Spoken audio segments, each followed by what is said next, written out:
আমার মনে হয় না যে দলের ব্যানার নিয়ে কেউ যোগ দিবে, কিন্তু আমি নিশ্চিত এবারের উৎসব সবার অংশগ্রহণে হবে। আরেকটা প্রশ্ন কি ছিল? মঙ্গল শোভাযাত্রার নাম কি হবে?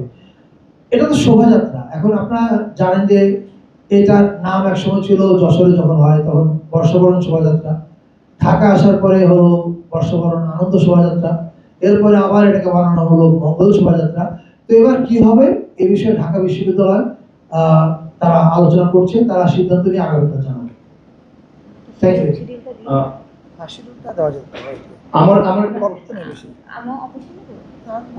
আচ্ছা, আমরা 5টা প্রশ্নের কথা বলেছিলাম, 5টা হয়ে গেছে। পুরো প্রোগ্রামে যে শিডিউলটা আছে এটা আপনাদেরকে দিয়ে দেওয়া হবে। আমি আমাদের যে চিফ অ্যাডভাইজারের যে পেজটা আছে সেখানে এটা আপু আমার একটা প্রশ্ন ছিল।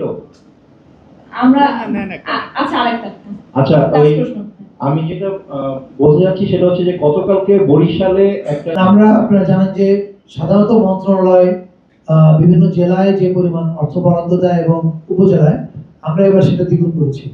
আর আমরা বলেছি যে আপনারা আপনাদের স্থানীয় সংস্কৃতিকে তুলে ধরেন, এছাড়া আমাদের আর কোনো নির্দেশনা নেই। ওনারা কি গান গাইবে, কি কবিতা বলবে, সম্পূর্ণই ওই স্থানীয় জেলার ব্যাপার। Thank you.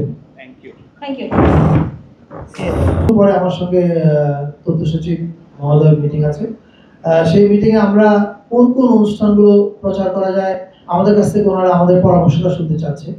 তো সেখানের মধ্যে কিন্তু আমরা এই 12 তারিখে যে পাঁচশোটি অনুষ্ঠান যেটা হয় সেটা আমরা ইনক্লুড করতে বলবো, কারণ এটা খুব এক্সক্লুসিভ অনুষ্ঠান। আর দাদা 18 তারিখে আপনাদেরকে যে অনুষ্ঠানে দাওয়াত দিয়েছেন ওই অনুষ্ঠানে সুপ্রদীপ দা নিজে থাকছেন, কিন্তু উনি ষড়যন্ত্র করে আমাকে 17 তারিখের অনুষ্ঠান দিয়েছেন, কিন্তু আমি হাল ছাড়ছি না, আমি 18 তারিখে থেকে যাবো অনুষ্ঠানটা দেখার জন্য। আর তো কোনো প্রশ্ন নাই। আরেকটা প্রশ্ন নেব। এই পাশে হ্যালো, আসসালামু আলাইকুম। আমার নাম মনিরুজ্জামান উজ্জ্বল, আমি জাগরিয়া থেকে বলছি।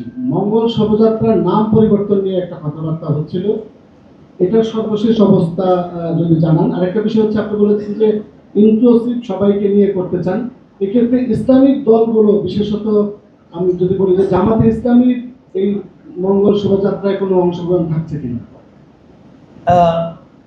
আমাদের প্রস্তুতি পর্বে আলোচনায় সবাই যুক্ত ছিলেন, কিন্তু আসলে তো কেউ এখানে কোনো ব্যানার নিয়ে যোগ দেয় না। আপনারা যদি ট্র্যাডিশনালি দেখেন আপনারা চাইলেই যেতে পারেন ওখানে 18 এবং 19 তারিখ।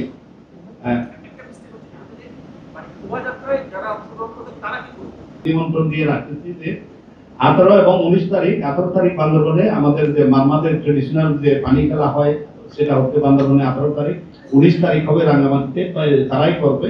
আর 12 তারিখ আপনারা চাইলেই পানছড়ি যেতে পারেন, ওখানে হাজার হাজার লোকজন একসাথে ফুল বাঁচাবে পানছড়িতে। এটা হচ্ছে সাধারণত ওইটা খুব গর্জিয়াসলি হয়, আপনারা চাইলেই একটা ফটোশুট নিতে পারেন। আপনারা এছাড়া অন্যান্য জায়গায় হবে, রাঙ্গামাটিতে বেশ ভালোভাবে হবে, বান্দরবানেও খুব ভালোভাবে হবে, খাগড়াছড়ি সদরে অনেক ভালোভাবে হবে।